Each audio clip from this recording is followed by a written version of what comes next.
کار دارین انجام میدیم مادر؟ من در این حسیر میفهمم زیرانداز خونه قدیمی.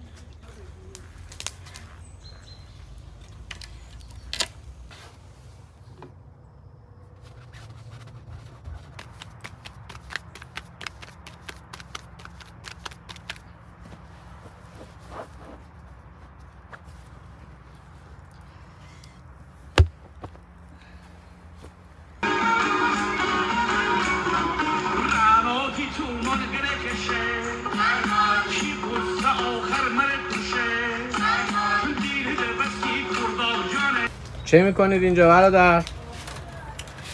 اینجا بامبو بافیه. این مکرومه بافیه، در واقع هنر گره زدنه. چی کار میکنید مادر؟ دارم گلیم میبافم. کلا ماکت سازی انجام میدید؟ آره دیگه، بهش میگن نازوکاری. نازک‌کاری. بله.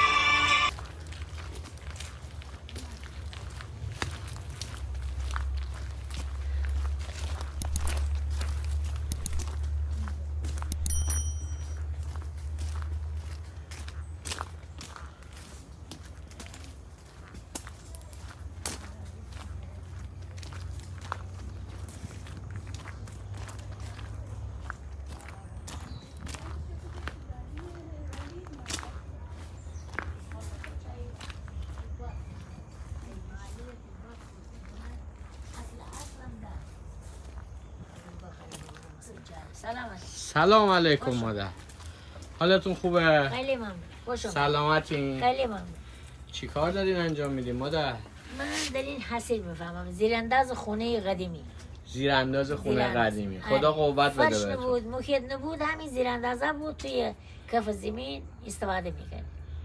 به به. ما سر همین بزرگ شدیم. الان کوچولو درست میکنیم اینجا میایم کار میکنیم.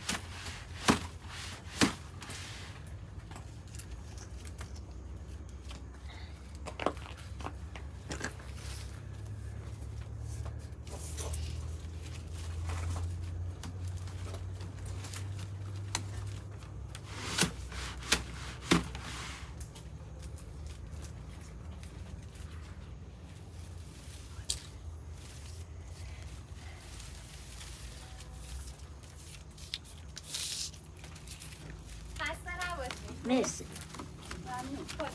خدا حافظ.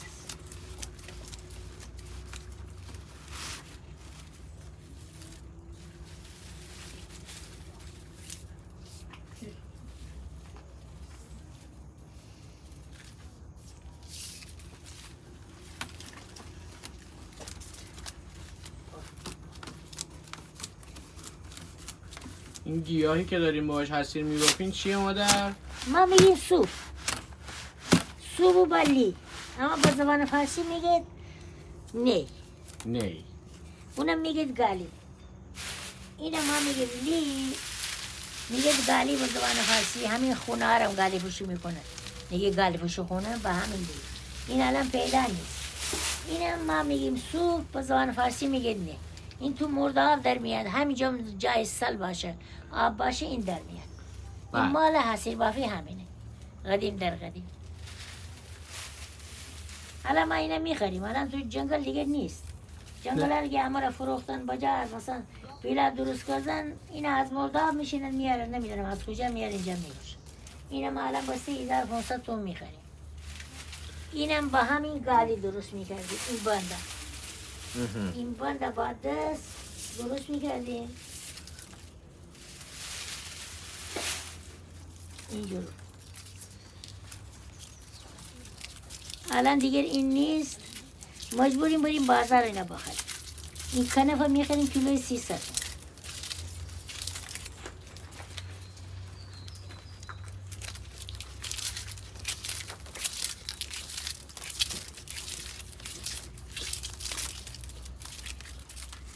این قدیم با دست درست میکردیم، این استفاده میکردیم. اون بنده‌ای که الان هستش. آره الان دیگر این گالیگی نیست. اینو بخریم گیرانه دیگر، اینو میریم بازار میخریم. به جاش کنف دارین استفاده میکنیم. به جاش کنف استفاده میکنیم دیگه. این الان نیست اصلا. خونه ها همه پاره شده، مثلا مردم سر خونه رو بزن. چند تا خونه اینجا هست همه شکسته، مثلا کلوش نیست. بله کلوش هم توی بجا یه دستگاه اومد همجا خورد میکنه، بله. فقط اون دم میتونه بخوره، دیگه کلوش نیست. من الان 2 تا کلوش خریدم، 2000 تومان جارو درست کردم. این جارو مال برنج، یعنی دستگاه بسکه همه چی وسیله که اومد دیگه همه داره میره کنار. همه دیگه فاسده شده قدیمی. خدا قوت بده به شما که این فرهنگ رو حفظ کردین و همچنان دارین به این زیبایی به نمایش خدا شما می‌ذارین. رو بده. حالا این چاشنیاتون چیه ایناست؟ این ترشی محلی. ترشیه یا مرباه؟ نه ترشی هم. این بادمجان فلفل خلال میکنیم میپزیم، بس سرکه، البته سرکه رس از کارخانه میخریم.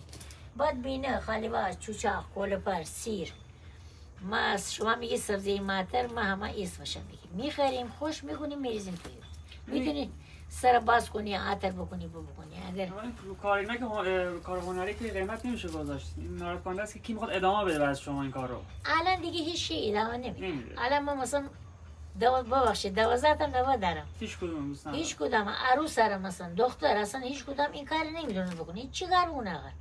ما اون موقع مثلا مدرسه نبود، درس نبود، ما این کارا رو میکردیم. بازار میرفتیم، چای میکندیم، حسیر میبافتیم، خونه تمیز میکردیم، همین. الان ما مثلا سواد ندارم، موبایل حلیم نمیشه. موبایل دارم، فقط بچه ها باید زنگ بزنم ما جواب بدم، نمیتونم موبایل بگیرم. مثلا یه اسباب میفروشه میگه کارت خان، میگه شماره موبایل نمیدونم، یه شماره موبایل مال پسر من دارم، یه کارت اون اینجا نیک دارد میزند، پول میده، یه ندارد میرس خونه علی زدن نزدن. آره. خدا بهتون قوت بده مادر. الهی همیشه سلامت باشین. سایتون بالا سر بچه ها باشه. خیلی ممنون. الان بچه ها دیگه باید درس بخونن، مهندس باشد، دکتر باشد، بالاخره زحمت بکشد. این کارشی بدل نکنه. البته بدل ما خورد. اتفاقا مالا اینا خوبه. آره. چون یک کشور فقط به دکتر مهندس نیاز نداره. من یه ننه داشتم مادر بزرگ.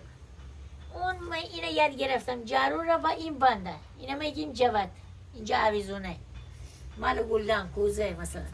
اونجا نوشته جود. با این استفاده میگه. خدا ننه بیامرزم، خدا مادر من مرده، آقای من مرده، اما ما میایم رامون. خدا رحمتشون کنه. خدا شما رو بده. رامون دوره، میایم اینجا کار میکنیم. دوست دارم اینجا را. 19 سال اینجا کار میکنم.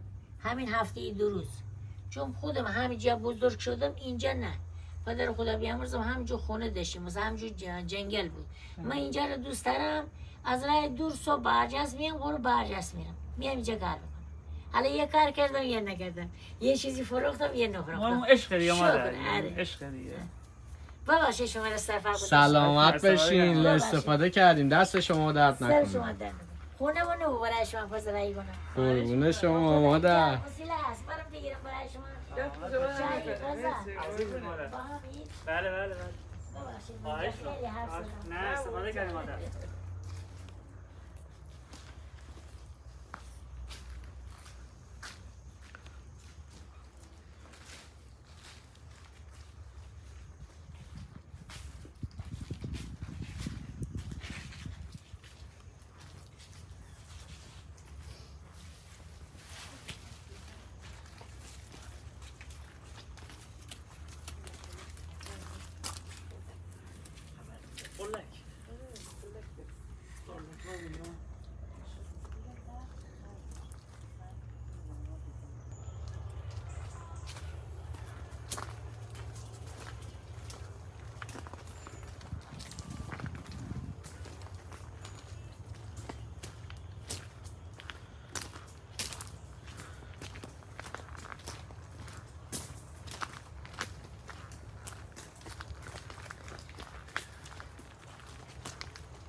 مجموعه مسکونیه حبیبی.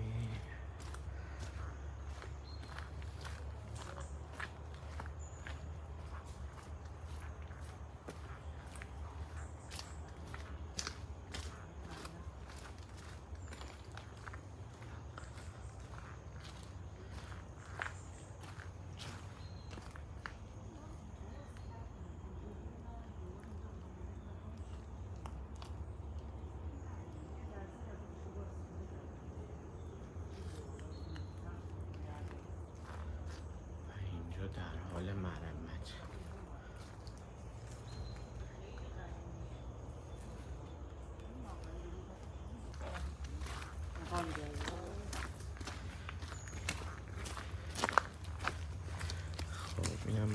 مسکونی موسوی.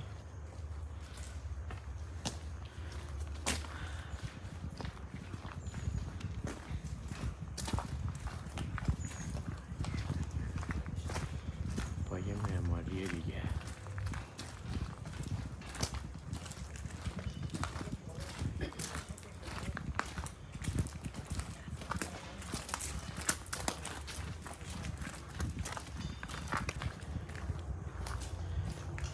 ظاهرا در حال مرمت. خدا قوت، خسته نباشین.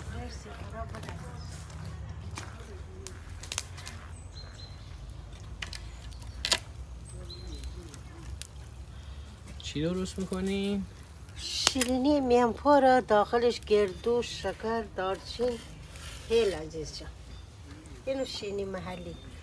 ترشیجات این بخستی همه مدل نه. لیتا، هفته بجا، روبا انار، روبا آلوچا، سی، پیاز.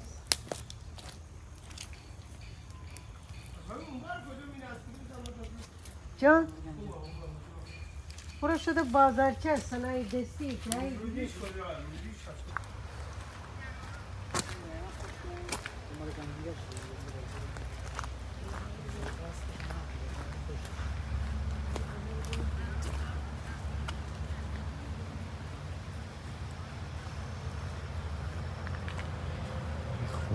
چیلک و پایه علم شده میبینیم.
بیهوشه.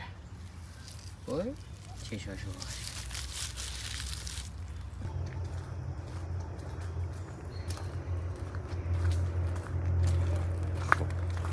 خب یه بار اومدیم اینجا گفتیم راه بسته است. بچهای موزه گفتن که راه خودتون باز کنید. ابراهیم این چوبه رو بگیر بی زحمت.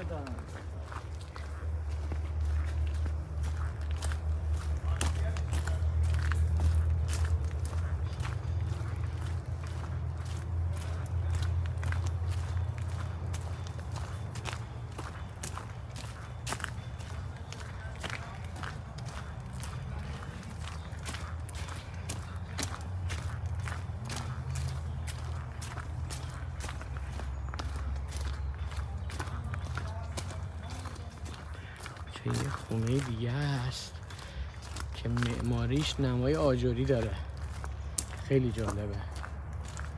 این برام باز یه سازه دیگه است. بریم ببینیم که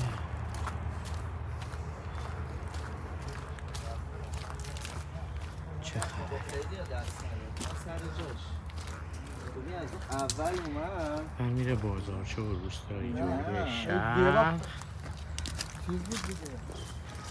از این مدرسه روستا.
سلام خانم.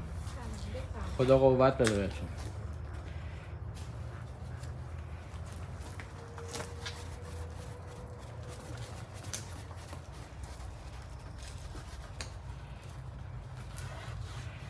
چه کار میکنید شما؟ پشتشو دارم قایق میکنم. کار اصلی پس تموم شده، ما دیر رسیدیم. آره نقاشی.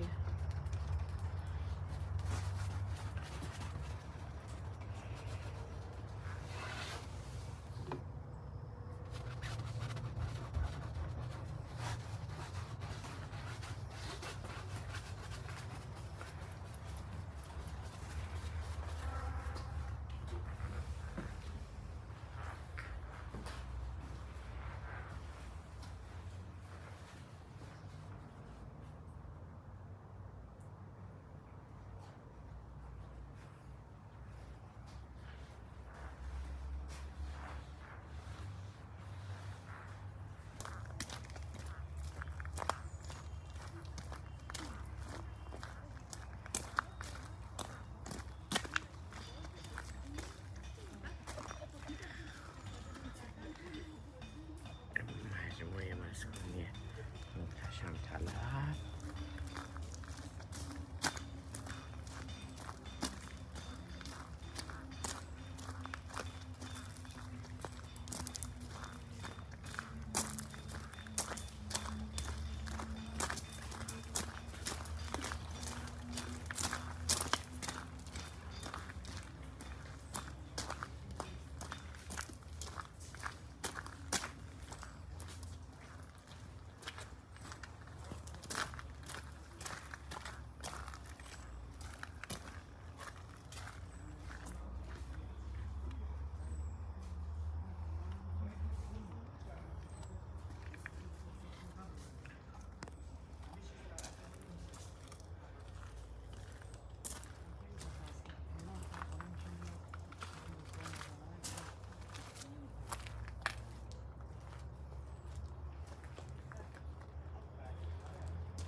سلام علیکم.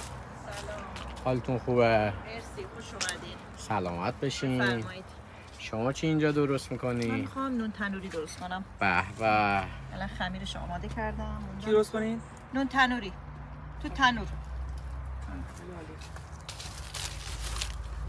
حالا این موندم میذاره حرارتش کم بشه، خیلی داغه. دستون سوزونه. آره میسوزونه.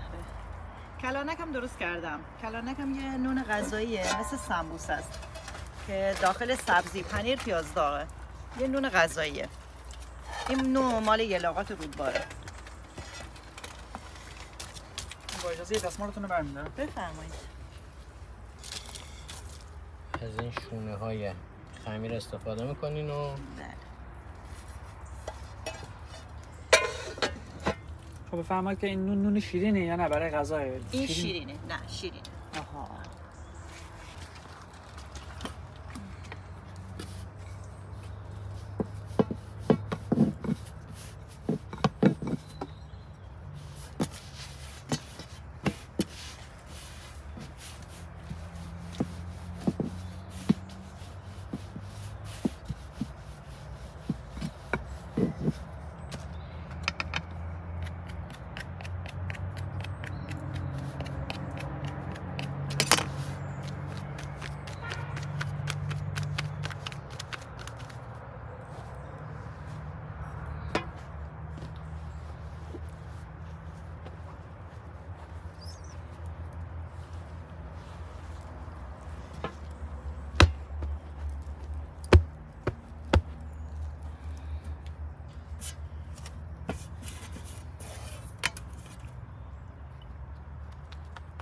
بالاش سرده.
خونه های این قسمت از موزه سبکش فرق میکنه. روی یه حالت کرسی مانند چوبی سواره، میبینی؟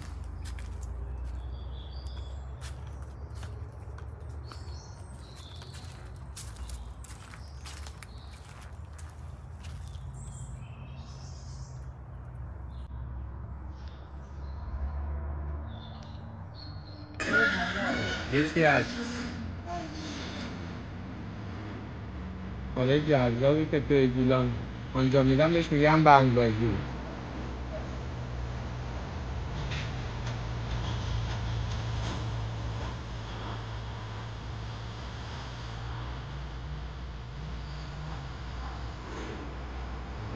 میکنم که بهتر دارم.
خدا قوت بده بهتون.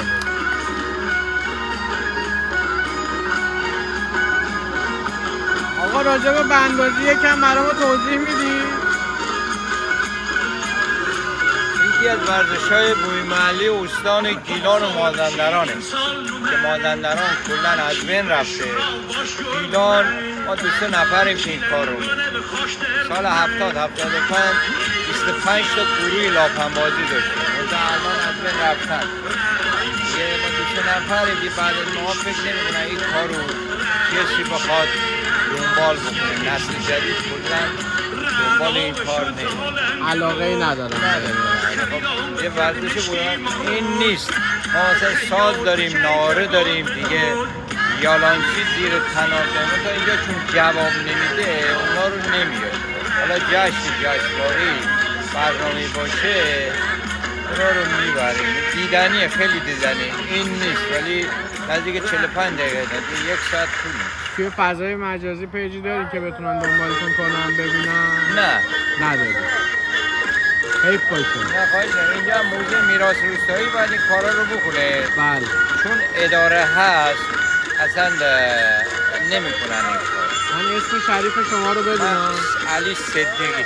آقای صدیقی عزیز، ما این ویدیو رو داریم برای یوتیوب ضبط میکنیم و یه سفرنامه دیجیتال داریم درست میکنیم برای هموطنایی که هم داخل کشور هستن و شاید امکان سفر به گیلان رو نداشته باشن و هموطنایی که خارج از کشورن و مردمی که با کشور ما آشنا نیستن و به صورت زیرنویس میتونن این ویدیوها رو ببینن. از هنرتون بسیار لذت ببرید. انشالله همیشه سلامت باشین و برقرار. قربون شما. خدا نگهدارتون.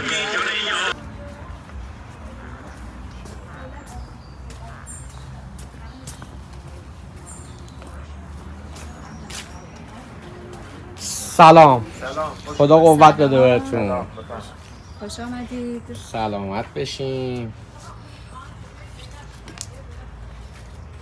چه میکنید اینجا برادر؟ اینجا بامبو بافیه. بامبو. رشته دستیه.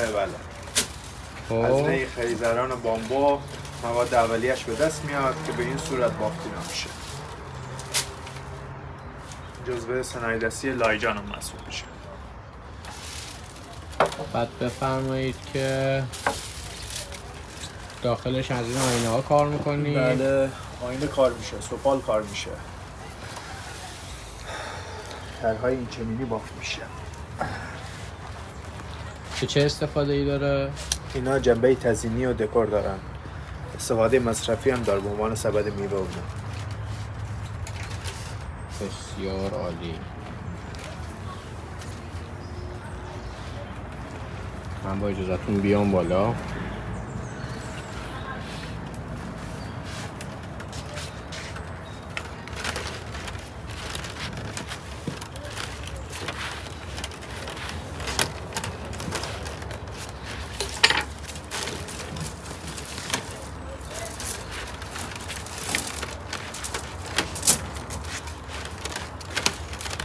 در حقیقت از همون چوب بامبو تهیه شده. بله بله. چوب بامبو خرد شده و این شکلی شده. به این صورت لایه میشه.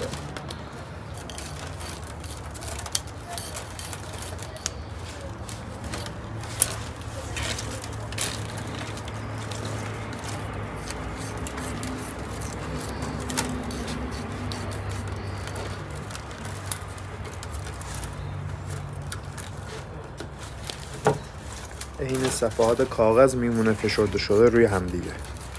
لایه لایه داره از هم جدا میشه.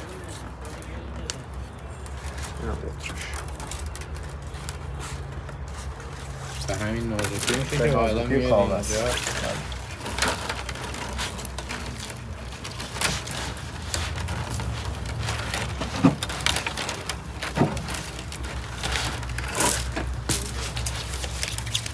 قیمت محصولاتتون تو چه رنج قیمتیه؟ رنج قیمت از 30 تومن هست تا 700 تومن، 800 تومن، 1 تومن که لوستر میشه.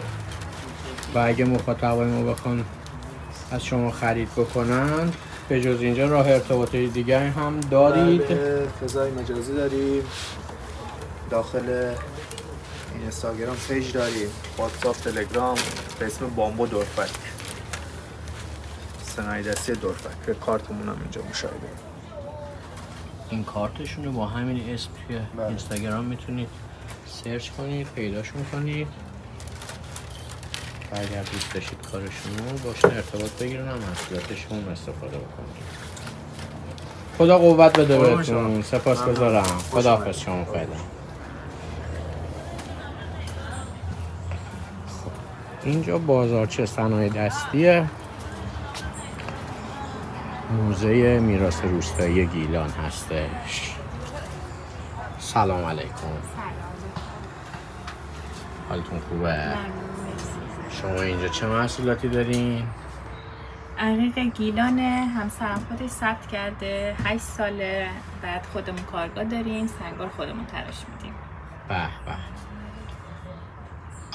بسیار زیبا و جذاب. سنگا که بومی خود استان گیلان نیست. چرا دیگه؟ میگم دیگه اینا عقیق گیلانی که همسرم خودش ثبت کرده. آها، من متوجه نشدم. بله، اونم گردن بنداشه، اینم دست بنداشه که خودشون ثبت کردن. بعد محصولاتتون تو چه رنج قیمتیه؟ از 200 هست به بالا، بستگی به نوع سنگ و نوع تراشش و اینا داره. بله، خودمون کارگاه داریم تراش. خیلی ممنونم خانم از اطلاعاتتون. مرسی، خوشحال شاد شدم. باشین. خوش بگذره.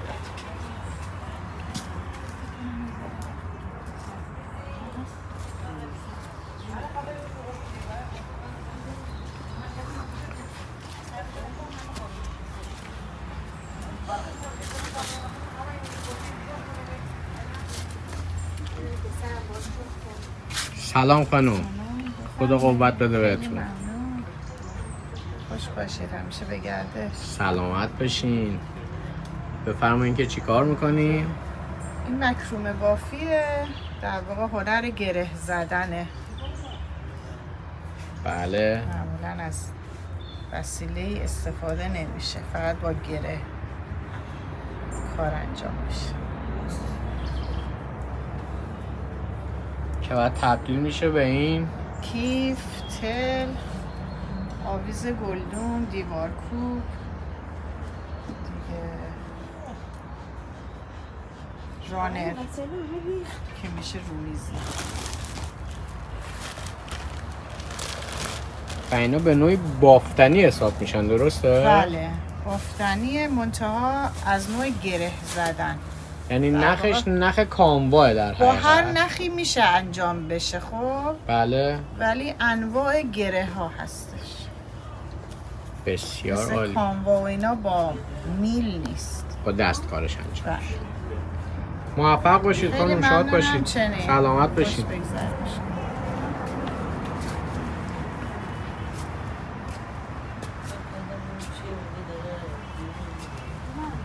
یه عالمه عروسک کاموایی جذاب.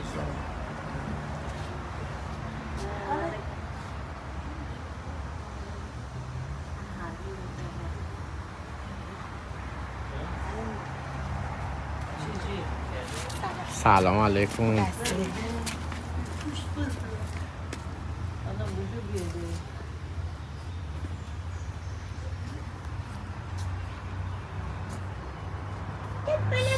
سلام علیکم، خسته نباشید. سلامت باشید.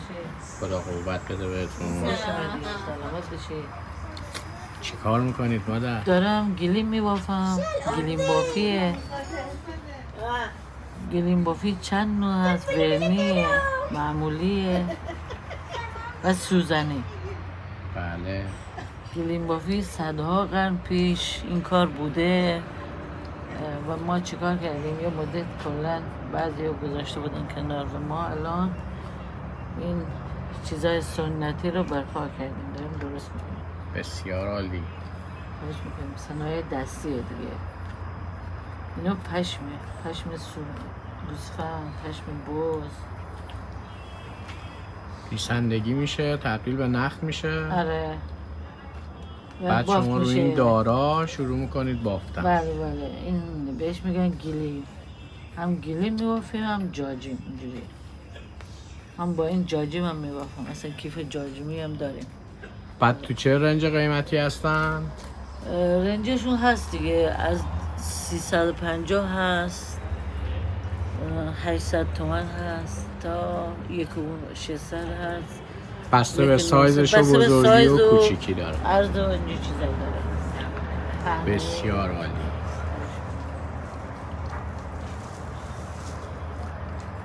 کجا تشریف آوردین؟ من از تهران رسیدم خدمت. خیلی خیلی خوش اومدین. انشالله بهتون خوش بگذره. سلامت بشین، بزرگوارین. تبلیغ بکنیم بیان اینجا از کارامون دیدن بکنن و بخیر. انشالله که مخاطبای ما میان خدمت شما و هم از این موزه زیبا دیدن میکنن هم کارهای شما رو. بله. اگر بخوان جای دیگه ای با شما ارتباط داشته باشن باید چی کار کنن؟ من بیشتر همینجا اینجا هست. اگه میخوای مثلا چیزی تو فضای مجازی نیستی که پیج اینستاگرامی چیزی داشته باشی؟ تو پیج چیز هستم، موزه روستایی. تو پیج اونجا هستی. تورنج هست. تورنج. پس میتونن اونجا پیدا بله کنن. بله. بسیار عالی. خدا قوت بده بهتون. خیلی ممنون. خسته نباشید.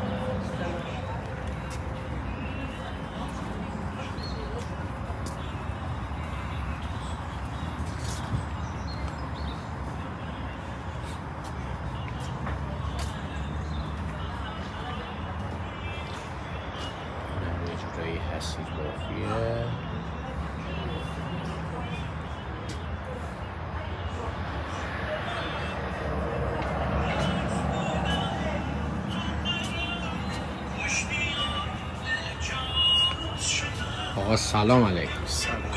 خدا قوت بده.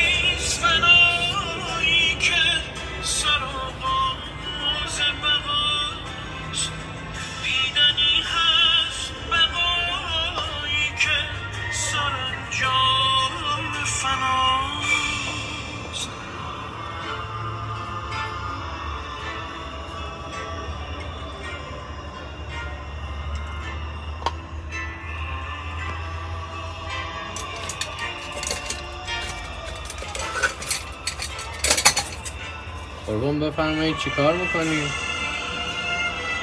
خونه های موزه رو ماکتشو میسازم. به البته کارهای دیگه. کلا ماکت سازی انجام میده. آره دیگه بهش میگن نازکاری. نازکاری. بله. هر چیزی که باشه بالاخره مینیاتوریشو میسازم. بسیار عالی. سلام باشید. بفرمایید که تو چه رنج قیمتی هستن کارا از اولوش 150-60 تومن شروع میشه میره تا 3-4 تومن. 3-4 میلیون. بله. و از چوب استفاده میکنه؟ از چوب نراد. بله. چوب‌های مقاوم در مقابل موریانه.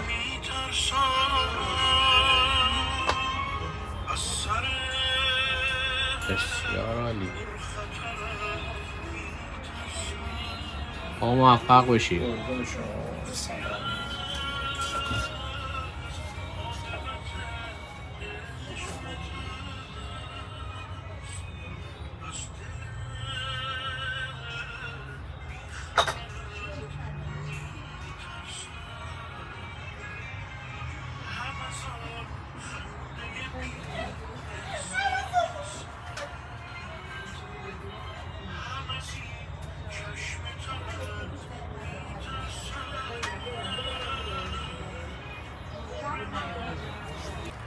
رفقا دیگه داریم از موزه میراث روستایی گیلان خارج میشیم. امیدوارم که از این ویدیوها لذت برده باشین. من که حقیقتا خیلی کیف کردم. خیلی ممنون که همراه من بودید. یادتون نره اگر ویدیوها رو دوست داشتید لایک کنید، سابسکرایب کنید، کامنت حتما برام بذارید، زنگوله رو روشن بکنید تا محتوای جدیدی هم که بارگذاری میکنیم توی یوتیوب بتونید ببینید و همراه ما باشید. مراقب قلبای مهربونتون باشید. خدا یار و نگهدارتون.